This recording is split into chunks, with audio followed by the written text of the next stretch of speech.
You want to see a father love and daughter and son, okay, and his wife, okay.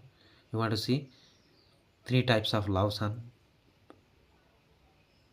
father, okay. నువ్వు ముగ్గురి ప్రేమలను ఒక తండ్రిలో చూస్తున్నావు.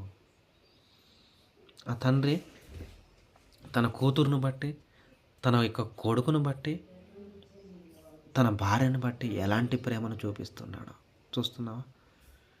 ఇప్పుడు ఒక ఇంట్లో ఒక భర్త ఉన్నారు, తనకు భార్య ఉంది, తనకు ఒక కొడుకున్నాడు, ఒక కూతురు ఉంది. ఆ ఫాదర్, ఆ యొక్క తండ్రి వాళ్ళ ముగ్గురి మీద ప్రేమ చూపిస్తున్నాడు. ఎవరి మీద తక్కువ